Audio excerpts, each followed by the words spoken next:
Yo, what's going on with y'all, man? Today's a very different video than anything I've ever done on my channel. Today, I'm gonna give y'all the top 15 skins I think could have easily been in Battlefront 2, no excuses. And before we get into it, if there's a skin that you want to see in Battlefront 2 that I did not list in this video, comment down below so I can see what y'all are talking about. Also, let me know down below if y'all like these type of videos, because if you do, I'll definitely keep pushing them out. I have no problem with that. Y'all already know what's up with me. If this video hits 50 likes, I'll upload the next one tomorrow. So let's get to it. Who's the man? Time to find out.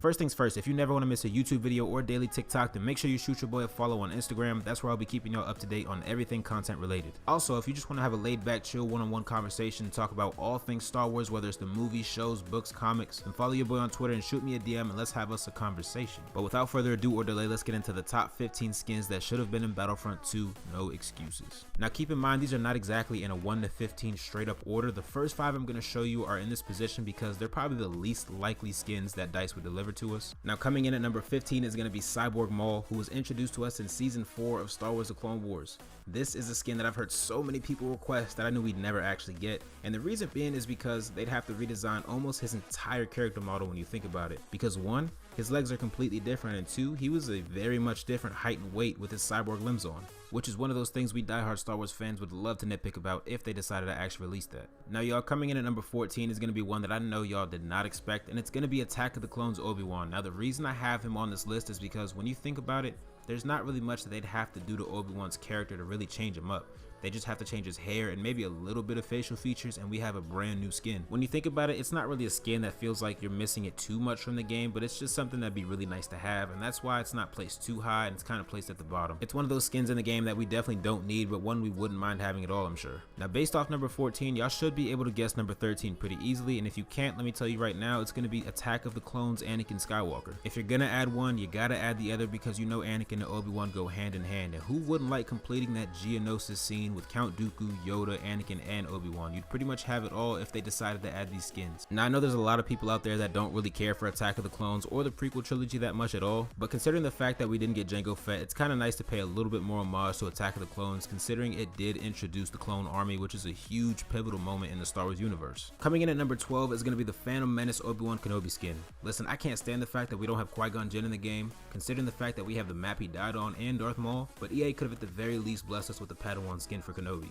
But that's just what I think. In my opinion, it's a slight missed opportunity, but if they had added Qui-Gon, we would have definitely needed that prequel skin Obi-Wan. Alright y'all, number 11 we got Pilot Luke. Now listen, this is one of those skins I can understand why they didn't add it in the game, for the simple fact that there's a lot of little moving parts. I mean, at the end of the day, it's a freaking pilot suit, so like I said, I get it. Plus, we already have a lot of Luke skins, and if they were going to add one more, this definitely isn't the one that I want them to add. But with all that said, I do know for a fact 100% it's definitely iconic and worth being in the game, but if they had to add one more Luke skin, this is not the one I'd go for, because we all know we have too many Luke skins right now as it is. I'm not sure if he has the most skins in the game, but he has a lot. Now these next 10 skins are ones that should have been in the game regardless of whatever was going on at EA, because most of them are ones that could have been there at launch. At number 10, one of the easiest skins they probably could have added in that Last Jedi season was a damaged Captain Phasma. If you watched The Last Jedi, which I hope most of you have, you'll notice towards the end of the movie when Finn's in the hangar with Captain Phasma and they're doing their little one-on-one, she ends up getting her helmet damaged, and you can kind of see enough through to the point where you can see who's wearing the mask. I know not too many people really care about Phasma, but it was a chance for EA to add a little bit more value to a character that not that many people want to play as, or like I said, really even care about. But moving on at number 9, we have one that kind of low-key breaks my heart, and it's gonna be ENDOR Luke. Why they didn't add this at launch, I have no idea. They went as far as adding playable Ewoks and still decided it was not a good idea to add ENDOR Luke. It goes without saying that some of the decision making at EA is kind of bogus, but I know there had to be a few people there that were like, why have we not added the ENDOR Luke? And somebody on the development team just said no for whatever reasons, but it's just disappointing in my opinion. Especially considering the fact that Endor is a huge part of this game and you already have the skin for Han and Leia, I feel like Luke was just the one end that they missed on. Now number 8, we got the one and only Queen Bee Princess Leia. I'm not too mad that we didn't get the Bespin outfit, but it would have been a nice little addition to the collection of outfits that she had, considering she already has so many in the game. It's pretty much the same case with the Endor Luke skin. We have the map, which plays a huge part in the game, especially because it's in the rotation of heroes versus villains, which is probably the game's most popular game mode right now. Now speaking of both Bespin and Luke, that's actually actually going to lead me into my next one, which is going to be number 7, Luke's Bespin outfit. This is one of my all-time favorite Luke fits, and despite all that, it's one of the most pivotal moments in the entire Star Wars universe. This is what he was wearing when he found out Vader was his father, so the fact that this wasn't in the game kind of throws me left. Now I get they were hard pressed on time with pushing this game out, but there's just certain skins you didn't want to miss on, and I feel like they should have definitely had more people in the room deciding what skins they wanted to have at launch, because that's definitely one of them, especially if you're going to move forward with Bespin being in the game. But let's move on to number 6, which is going to be one of my favorite all-time Star Wars outfits ever. It's going to be that skin that we saw Maul wearing in Solo. At the end of the Solo movie, which might honestly be the most memorable part for some of you, is the fact that they showed Maul at the end of the movie. The outfit he was wearing was clean. If they had put that in the game, I promise you I'd be a Maul main at this point. Now, in EA's defense, I can kind of see why they didn't put this skin in the game. Let me break it down for you. In the Solo season, I know a lot of people were like, wow, why didn't we get that Maul skin? Why did all of a sudden, you know, months down the line, we get the skin that nobody wants from Rebels? Let me break it down. You see, had they released that Maul skin in the Solo season, it kind of would have spoiled the fact that Maul was in the movie, if you think about it. So I can give EA a pass, kind of.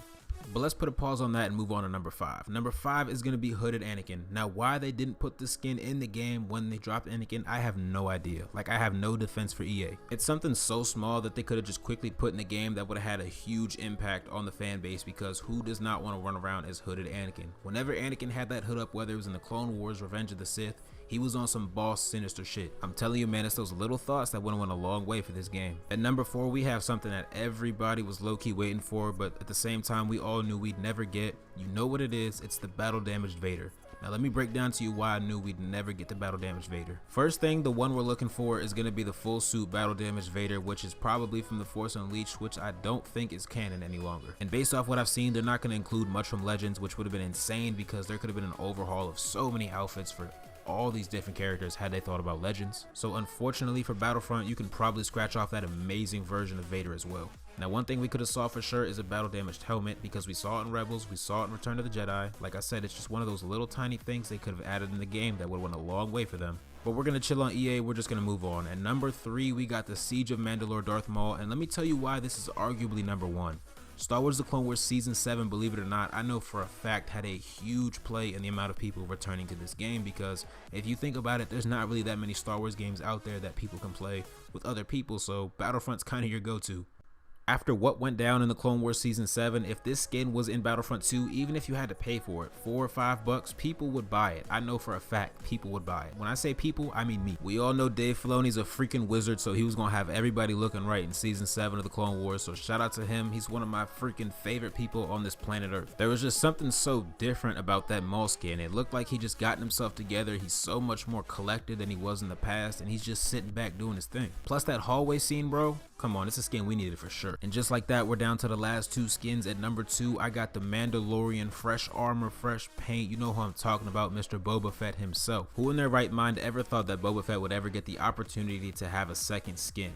Nobody. So when the Mandalorian came out, the first thing I thought of when I saw Boba Fett have not 1 but 2 different looks, damn, they missed it in Battlefront. They really did. Alright, y'all, with the knowledge of these 14 skins that I've already given y'all, what do you think number 1's gonna be? Comment down below. I want y'all to pause the video and comment down below real quick. What do you think number 1's gonna be? You ready? I'm gonna give you a 5-second countdown. 5, 4, 3, 2, 1. The number 1 skin in the game for me is gonna have to be Hooded Luke.